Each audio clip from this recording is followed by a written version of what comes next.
Oi, gente. Oi, nono ano. É a professora Andresa que tá falando. Não sei se vocês vão se lembrar de mim, da minha voz. A gente ficou tão pouquinho, né? E a gente precisou se afastar por causa desse período de isolamento, né? E mas o pouquinho que a gente se conheceu, que a gente, né, compartilhou e trocou experiências, eu surpreendentemente já havia até dito isso em sala. Vocês são de um nível muito legal, muito bacana e eu me surpreendi muito com o nível de vocês em questão gramatical, né? Não sei se de fato vocês compreendem que gramática é fácil ou se é o nível de vocês que é alto, diferente assim do que eu costumava encontrar nível fundamental, né? O pré-médio. Há alguns anos que eu não trabalhava com o nono ano e eu fiquei muito feliz com o nível de vocês.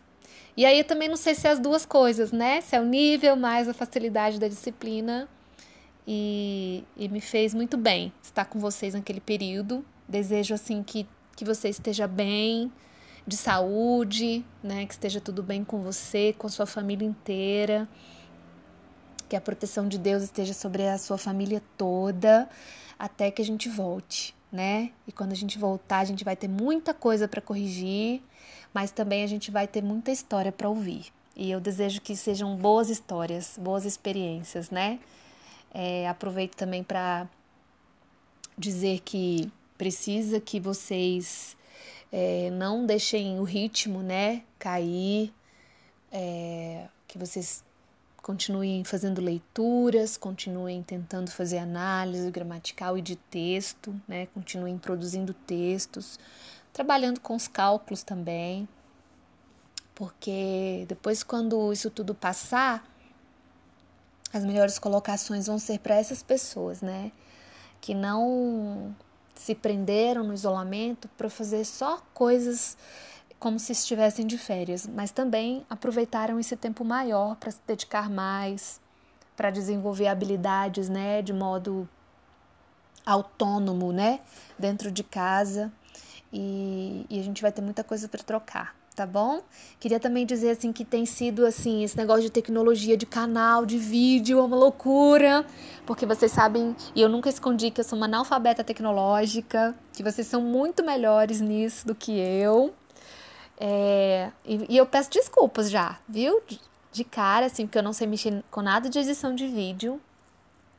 E peço que aí dentro do canal aí que a minha filha me ajudou a abrir, vocês podem comentar, podem dar o joinha pra cima, o joinha pra baixo, dar sugestões, que serão todas bem-vindas. Agora, se me xingar lá, se descer o nível, eu também vou descer a nota.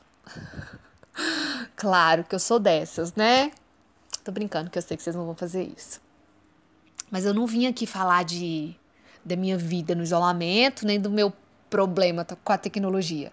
Eu vim falar de gramática, que é a disciplina mais fácil, que é a disciplina mais legal, né?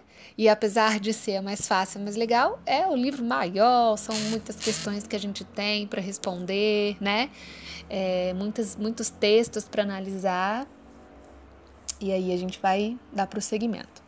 Na aula anterior a gente começou a falar sobre os períodos, né? As orações subordinadas já foi uma parte de introdução. Daí, como é uma coisinha mais extensa, agora eu vou voltar, né, em alguns termos para a gente trabalhar a parte, né, das orações. A gente tem termos essenciais, que são sujeito e predicado. A gente já viu tipos de sujeito, tipos de predicado. A gente tem os termos acessórios. E a gente tem os termos integrantes.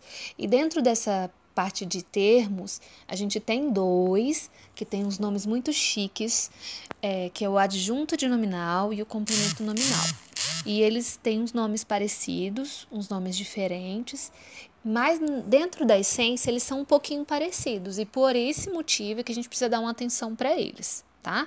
Então, dentro da parte de sintaxe, que eu acredito que seja a parte mais pesada da gramática, ela a gente precisa de ter um requisito melhorzinho nas classes de palavras. Então, aquelas 10 classes de palavras que a gente treinou bastante, que vocês já estão abusados, que são as 10 classes de palavras da morfologia, a gente precisa saber bem eles, para que agora na parte de sintaxe, esses pegas que tentam, né, atravessar o nosso caminho, a gente consiga passar por cima tranquilamente, tá? Então, nessa parte de análise sintática, cada palavrinha, assim como na morfologia, ela também tem uma função.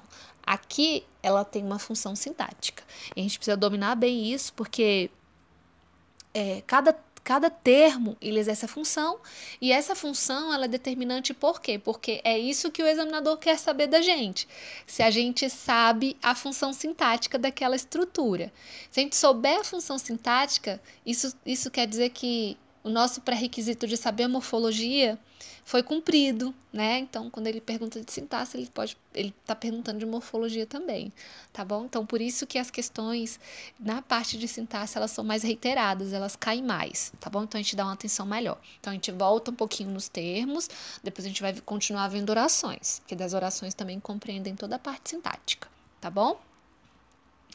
Então, olha só, dentro da parte dos termos acessórios, o que significa a questão de acessório? Significa que a gente precisa de colocar as estruturas dentro da oração e a gente tem pedaços. Esses pedaços significam que eventualmente eu posso retirar ou não. Isso também tem a ver com uma parte da fala. Então, por exemplo, quando eu digo assim, a coordenadora Flávia acompanha as atividades.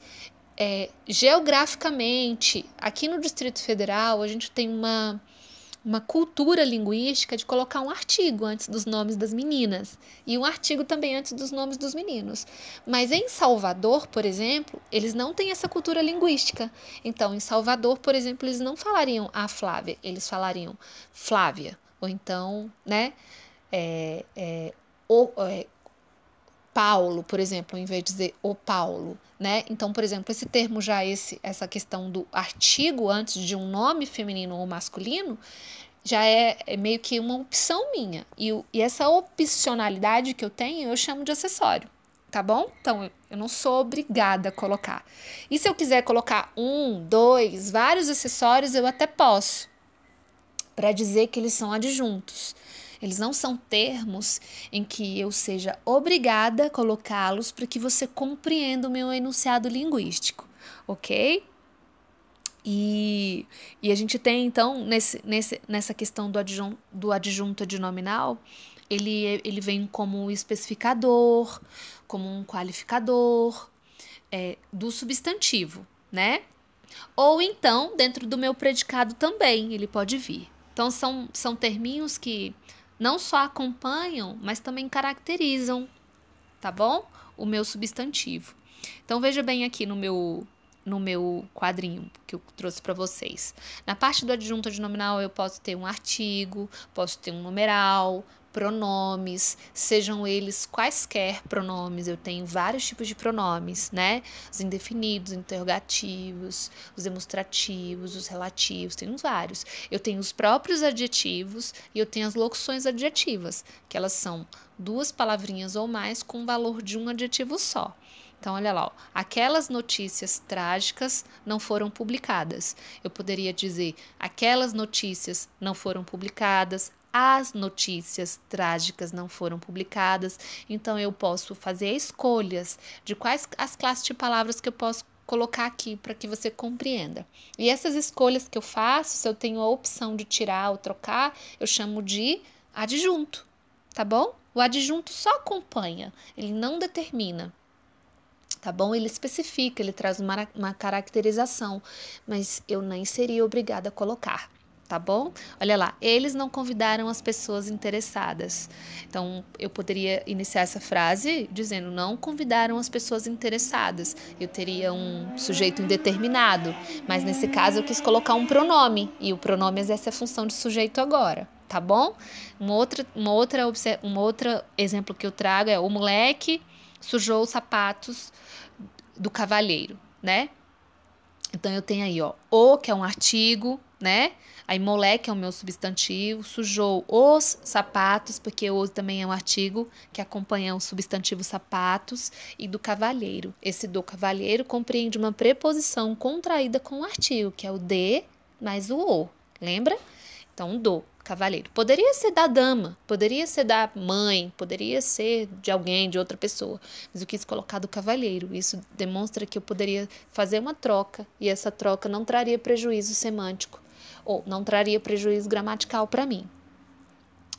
Eu tenho os adjuntos adverbiais, como os adjuntos também, que são termos acessórios. Daí o adjunto adverbial, que não é o caso aqui, mas a gente só recapitular, ele é um modificador do meu verbo, ele é um modificador de um adjetivo ou de um próprio advérbio, né? Aí tem os exemplos: o sol surgiu no horizonte. Esse surgiu, que é o meu verbo, ele tem um caracterizador que é no horizonte, que é um local, é um advérbio. Essa menina ela é muito o quê? Determinada. Esse determinada, esse muito, que é um advérbio, ele caracteriza o determinada e não esta menina, que seria o meu sujeito, seria o meu substantivo, né? Então eu teria esse determinada é um adjetivo e eu tenho um advérbio que traz uma modificação para o meu adjetivo, que é determinada. E lá embaixo tem a procissão andava bem devagar. Esse bem devagar, ele qualifica quem? O meu verbo, mas também o modo como a procissão andava. Então, olha só, a procissão andava. Andava é o meu verbo. Eu poderia dizer que ela andava como?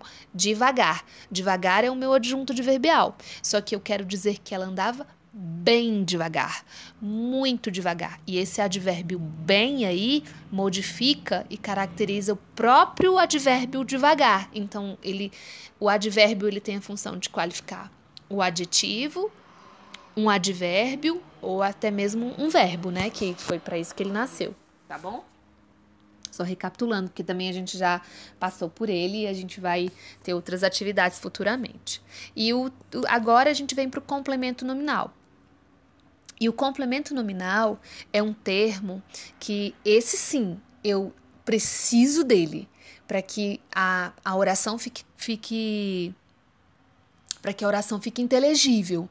Eu não tenho a opção de não colocar, eu sou obrigada a colocar. Então veja bem aí, ó, eu tenho: meus filhos têm loucura. Loucura é um substantivo abstrato. E aí o que acontece? Quem tem loucura por alguma coisa. Então eu sou obrigada a colocar esse alguma coisa. Por alguma coisa. Esse alguma coisa é futebol. Então, nesse caso, eu não tenho opção de não colocar. Eu até poderia colocar outra coisa, que os filhos têm loucura, mas eu preciso colocar a informação aqui. Ele complementa. Lembrando que o complemento nominal, ele tem o mesmo valor do complemento verbal. Lembra que o complemento verbal tem objeto direto, objeto indireto? Nesse caso aqui, não seria tão absurdo dizer que o complemento nominal seria o objeto direto ou indireto, mas aqui ele é pro nome e não pro verbo. Tá? Olha lá, tenho medo de doença contagiosa. Quem tem medo de alguma coisa. Lembra que é essa perguntinha que a gente faz para o objeto, para descobrir o objeto? Que nesse caso seria indireto. Mas medo não é verbo. Então, por esse motivo, de doença contagiosa não pode ser o objeto indireto, porque medo é nome. Então, se medo é nome, eu teria, então, um complemento nominal. Se medo fosse verbo, eu teria um complemento verbal, mas medo não é verbo, é um nome, então eu tenho um complemento nominal, ok? Então aqui, como que eu vou fazer a diferenciação, né? Eu tenho então aqui, ó, duas orações. Repare, eu tenho: ela comprou um brinco de ouro. Quem compra, compra algo. Então, um brinco de ouro, o brinco é o substantivo. É o adjunto adnominal, porque é um artigo, né? Então, eu tenho brinco e aí eu tenho de ouro. Esse de ouro poderia ser de prata, poderia ser de madeira, poderia ser de qualquer outra coisa. Então, ele é um qualificador para brinco, né? E o qualificador exerce a função de adjetivo. E o adjetivo, por si, pela natureza que ele nasce, ele já é um adjunto adnominal, porque ele acompanha um substantivo. ok? E agora olha a frase de baixo. Tenho medo de doença contagiosa. Esse tenho medo de doença contagiosa seria, a gente teria que fazer a perguntinha: quem tem medo ou tem medo de algo? E esse de algo eu sou obrigada a colocar para que você compreenda, né? E medo não é verbo, medo é um nome, é um substantivo. Então, esse de doença contagiosa é um complemento nominal que eu sou obrigada a colocar por o meu nome, que é medo, ok? Então, algumas palavras, elas te obrigam a colocar um complemento, outras não. Por exemplo, se eu falar assim, eu sinto saudade. Aí você vai falar assim, de que, professora? De que? Saudade é nome e esse de que é o meu complemento nominal. E eu sinto saudade dos nossos encontros semanais e diários, né, no WGS. Então logo a gente vai resolver essa questão, se Deus quiser. Tá bom? Então, na parte da descrição, eu vou mandar 10 questões só de adjunta de nominal. Depois a gente vai entrar no complemento. E depois a gente vai fazer um bloco só de diferença entre um e outro, que a gente precisa ver muito bem isso antes de entrar nas orações adverbiais e nas orações adjetivas. Tá bom? Fiquem com Deus. Um beijo no coração de vocês. Até mais. Um abraço.